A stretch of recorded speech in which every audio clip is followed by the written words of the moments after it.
Welcome to Flat Earth Debate Uncut and After Show. I'm your host Nathan Oakley, and if you are new to this channel, or you've not done so already, then be sure to subscribe, hit the bell notification icon and join button if you'd like to become a Nathan Oakley 1980 channel member and keep up to date with the Flat Earth Debate. If you would like to support the channel, there is a super chat that runs alongside each of these shows while they premiere, and there's also a PayPal, Patreon, crypto and thanks button in the info box below the video. Speaking of patrons, I'm going to do a quick shout out to all of you who do support me on Patreon. So a massive shout out of thanks and appreciation to Lots of Gravity, Mitch Kennedy, Original D Rose, Rod, The Name's Burley, Twad Wazzle, Jason Hornsby, Christoph Fournier, Flat Earth Travolta, JMails24, Unimento, M, Iron26, Endless, Flat Earth Sage, Goldie McKiernan, Retro Bill, More Books, Cannabear, Bogey, Michael Kahn, John Kays, Patrick Gunnels, Banter, Will Brax, Mel B Styles, Hairy Blade, Mobile Max 777, Rob W, Reese Pound, Dal West Watson, Maria Nealons, Unbelievable Productions, Blue Ridge Ranger, The Real Gabster, Abraham Mohammed, Skeptic 936, Life is Short, Texas Mike, David Wayne Foster, and Dank. So another massive thank you to all of you for supporting me on Patreon.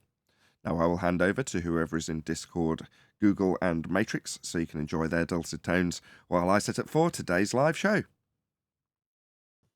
I need to save them though, don't I? Oh yeah, in case you upgrade it, it's always best to keep them in that box all together.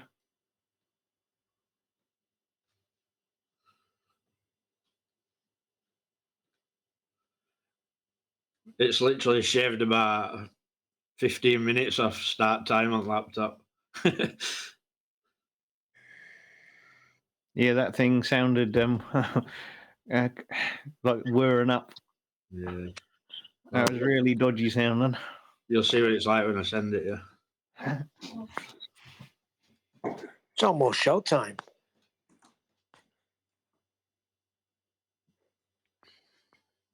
Haven't heard a word from Discord, and I don't even know if he's put the link for Mass D yet. So you always thought you were cool, you know, watching the movie, and you'd go and get on your bike and cruise down the street to the shop, and That does sound cool. Yes. Yeah, where I John live Connor- is a very small place. John Connor didn't seem that young when I watched that movie in like 91. It was probably 11. But now when I look at him, wow, he's really young in that movie. Yeah, yeah. I was a kid when I watched that, right? A lot of kids watch movies like that.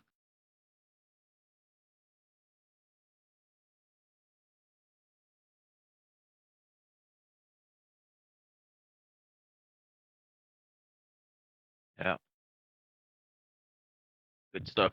In fact, I borrowed the VHS cassette from an even younger kid than me. He wasn't even 10. He was younger than John Connor. He had the movie. I watched it at his house, and then I borrowed the video cassette. And I think it ended up being mine. You know how it is back in the day when kids borrow stuff. Yeah.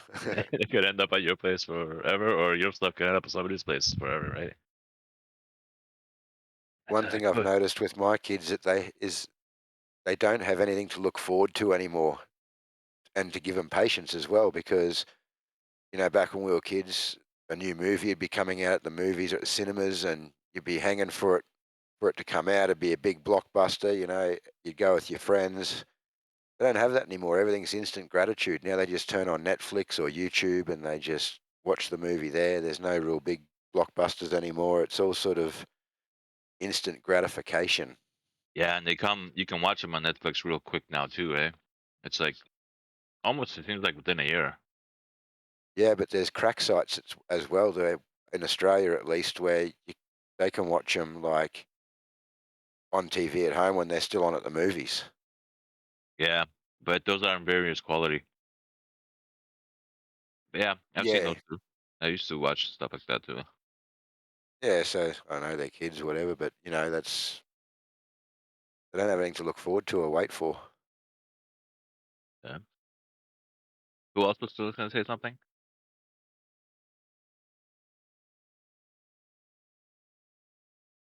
Was it Rayleigh or Sensual Good? I can hear you. Oh, One Deck was trying to talk. Oh, it was One Deck. One Deck, can you give us a mic check?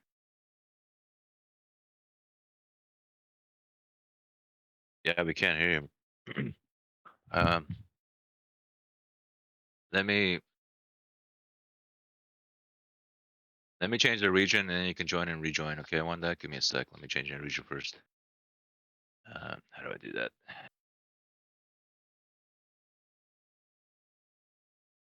Okay, let's pick US Eastern. All right, one deck. Try rejoining.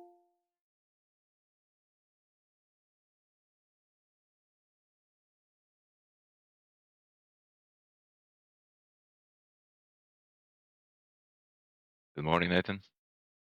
Morning. All right. Oh. Okay, so your audio is good. Change the region, wait for one deck, and see Hello? if he works out. Hello, Arwin. My sound's good. Is it loud or low? Seems fine. All right. How's your ear? Yeah, painful. Yeah. What's that? Painful. Why don't you take the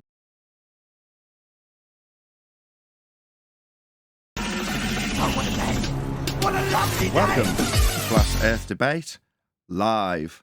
I'm your host Nathan Oakley, and if you are new to this channel or you've not done so already, then be sure to subscribe, hit the bell notification icon and join button if you'd like to become a Nathan Oakley 1980 channel member and keep up to date with the Flat Earth Debate. If you would like to support the channel, there is a super chat that runs alongside each of these shows while they are live, and there's also a PayPal, Patreon, crypto and thanks button in the info box below the video. Most importantly, if you'd like to join the discussion, simply mute the page you are currently watching, then click the link in the info box below this video to join the panel and express your views on the nature of Earth. If you do join, please don't swear. If you do, you'll be ejected, and if you are, please don't try to rejoin the stream using sock accounts. You'll be warmly welcome back on the next stream. Please also share the show on social media. Sharing the show obviously increases the live audience, but this in turn increases the chances of a more diverse panel, so please share the show on Facebook and Twitter. Now, we are joined by 10th Man, Arwin, Michael, Neil, Paul, The Hammer, and a whole bunch of people in Discord, so welcome one and all. Yo, yo, yo. Good morning, good morning. Hello. Good afternoon. Morning. Shutty bow. Hello, good to have you all. Any evidence of what haven't we done for a while? Any scientific evidence of gravity? What's that?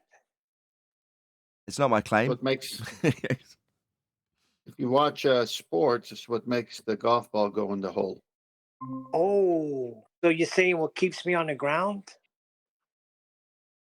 But is it You need still to claimed observe that it first. gravity is scientific? Right? I mean, they say it's scientific.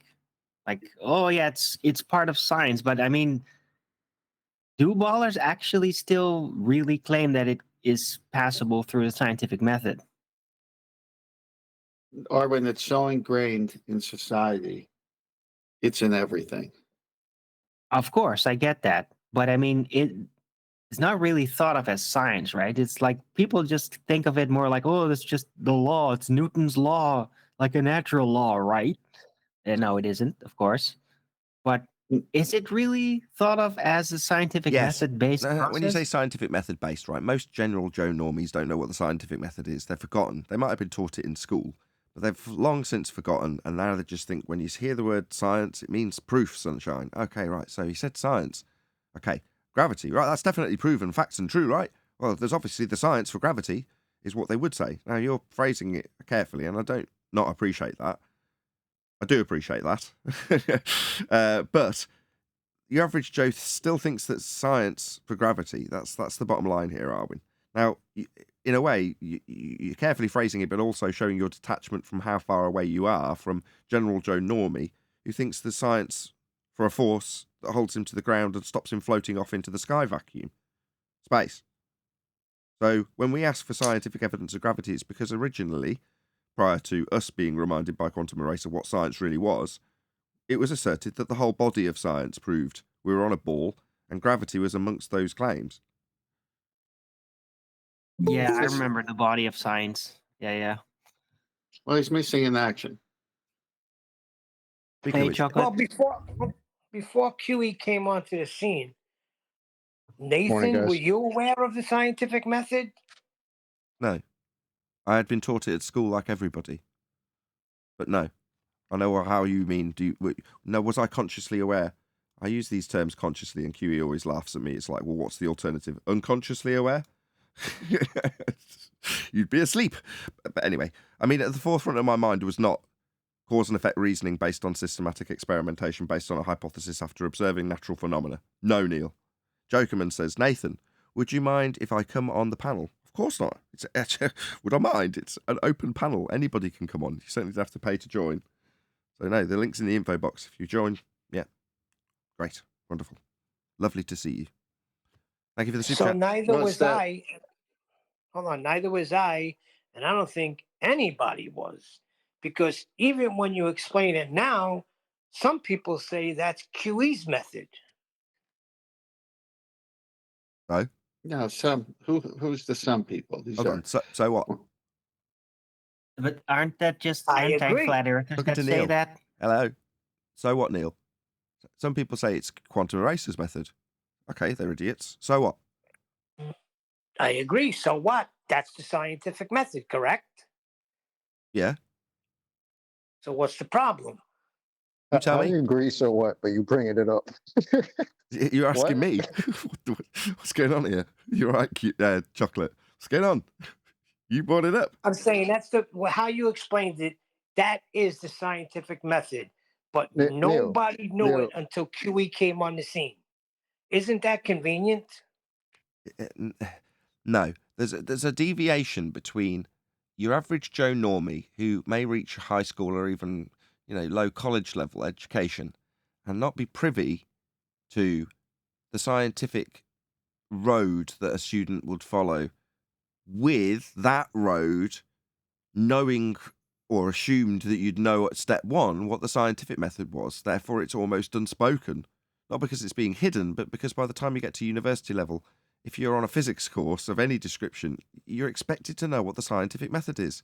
The cause and effect reasoning, the systematic experimentation, the validation that you can offer to a supposition of cause when studying natural phenomena is what you'd expect to know that if you're at a university, right? So therefore, I mean, I only know that because I asked Quantum Eraser, why is it so difficult to find a citation? It's like, well, duh. By the time you're at the point that you're varying and manipulating suppositional cause and effect reasoning in your fingertips, right, and coming up with stuff that develops into semiconductors, you're a bit beyond the rudimentary understanding that we disseminate here. Let's not get above our stations. While we deal with dipshits and idiots who say, oh, it's Quantum Eraser's method. All right, okay. Yeah, meanwhile, on the other side of the fence, there's the intellectual academia who are using this method to benefit humanity and advance us. So which side of the fence do you want to fight with? You know what I mean? Right.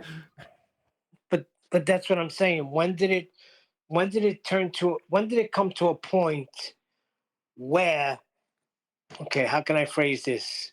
Where everybody thought that, like the solar system and where we live and on this globe, when were we duped to believe that was science? Next day after And you were that told what the all of method was. science knows? The next day, in the same classroom. Could have been in the same lesson. As you were sitting Unbelievable. there in your class with a magical spinning water ball on the cover of your textbook, right? And inside that very book, you've got the scientific method, and then the next chapter after that, you'll have here's what's going on Venus, and it's all called Earth science, right? Like that's how it was in my classroom. I had Earth science textbooks. Precisely. Yeah, I mean, me geology. too. But then, hold on. But then, how did it go to the scientific method where you observe a natural phenomena, first step, right? And then it turned to ask a question. That's just science buddies. That's what we get parroted. That's not necessarily what you get taught in school at 5th grade level. You taught the method. But when you get to a 30-year-old guy or a 40-year-old guy or whatever year old guy or girl looks it up on YouTube, on Google, or they get back first result is Science Buddies with Ask a Question. Or if you're watching a movie, and probably because the researchers writing the script have gone to Science Buddies' first Google search result. So it's like common in pop culture. I hear it all the time. Ask a question. No, you as an actor playing a scientist to the public are going to say that, but it's wrong. Oh, Nathan, I have something just niggling in my head. I can't get out of it. Can you use the scientific method by observing a phenomena, or does it have to be a natural phenomena? And this is bugging my head for some reason. Okay. You already know the answer to the question that you're going to suppose with the reasoning and logic in the method if it's unnatural, aka synthetic. So you're saying if you have a synthetic phenomena, right? So let's say, well, just hear me out. Let's say you pour one certain chemical into another certain chemical and show that it changes colour. Yeah? Now, let's just say, for the purpose of this particular example, both of the chemicals are man-made chemicals, synthetic, synthesized. And the effect of mixing these two synthesized man-made chemicals is this colour change phenomena that we observe in the test tube. Now, I've made this as synthetic as I possibly can, just for the sake of this example.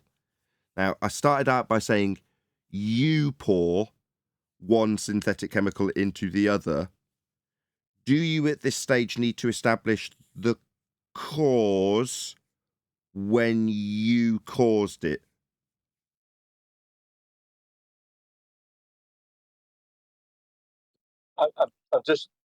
I understand exactly what you're saying, but I think my problem is I'm determining a phenomena as something that is observed using your natural senses, not necessarily. That's all phenomena that's natural. Okay, it's only a phenomena if it's being observed to be occurring. So all naturally occurring phenomena must be observed phenomena, which is why gravity fits nicely into your question. Do we observe the natural phenomena of gravity with our eyes and feelings and senses? No, we do not. So there's no adherence to step one, observe natural phenomena. I mean, if you're going by the Science Buddies scientific method, then ask a question. But that's not what you do to advance humanity and establish why things happen and why things work and how they work. That's down to seeing something occurring in nature and asking why it happened, as opposed to the very definition of the word synthetic, man-made.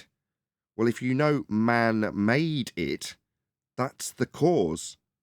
If you're trying to figure out what caused it, well, after a man made it, well, there's your cause. Why are you going through the method? You know what caused it. A man made it. So all these parlor tricks are man-induced. So it's not a natural observed phenomenon if man Got to be caused more it, correct? specific. No, you've got to be more specific. If the phenomena is observed in nature and you're trying to induce it, and the experimental setup used to induce it by varying your presumed cause of the effect is what you're referring to, then no, because that's perfectly reasonable within an experimental setup to have man-made or synthetic items as part of the apparatus, but not as the independent variable or dependent variable. I'm talking about Cavendish.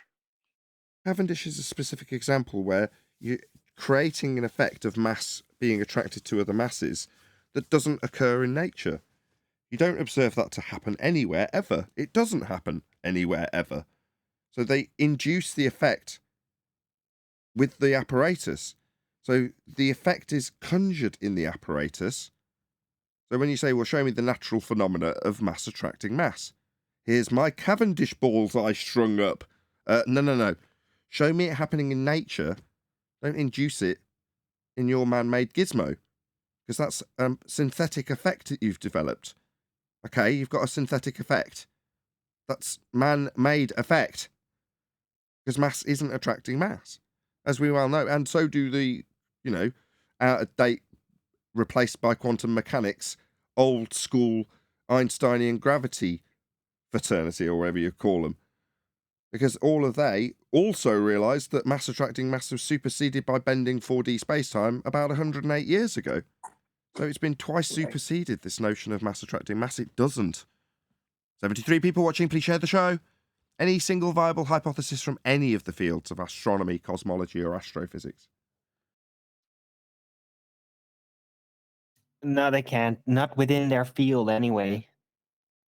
Right? Because their entire field is based on presuppositions and they can never thread outside of it. Good From answer. within their field. Wouldn't these that come under this term be natural phenomena? Not really. In those particular fields, moon. they have nothing but phenomena, actually, in most instances. Don't get me wrong, there's plenty of stories that go along with them, but for the most part, there's plenty of phenomena. If you're talking about astronomy, right? Yeah, but there's nothing to very manipulate, though. Well, not at this point, anyway. They're already assuming it's super far away so that they're not manipulating it. They might be able to, but they're not gonna because it doesn't fit their model. You did a really good job a second ago, actually, Arwin, of phrasing that in respect to they can't put this through the methods unless they start with presuppositions and begging the question fallacies in regards to radial values. And if John was here, I'm sure he'd be saying the same thing, but you summarised it really nicely a minute ago. Well, yes, we do presuppose. Because that's how models are made. That's Shut funny. up, Dr. What- Phil. Shut up, Can I Dr. go back? Sorry, Chocolate. Can I just go back one step? Because I wanted to ask about Michelson Morley, because my son came to me with that, and now he's claiming that that was an experiment. Okay. Were you around when we used to do the pink writing on the Globers when they weren't too terrified to come here and needed to blame a mute button? Yeah, I was a listener. Right. So what was the first question we'd ask when someone would come in and say, I've got an experiment, for example? I've got an experiment, Michelson Morley. What would we say? Natural observed phenomenon, please. Perfect. Neil, you're a beautiful bastard. Right. Observe natural phenomena, please. Why? Because that's what you're trying to figure out. What caused that to happen? That is the observed phenomena. So observe natural phenomena. Once you've got that, you've got half of a hypothesis. Because a hypothesis is independent variable, your presumed cause of the effect. Dependent variable, the thing we ask for step one in the method. Observe natural phenomena, please. What's happening that you want to know the cause of? So, Michelson Morley. Observe natural phenomena, please.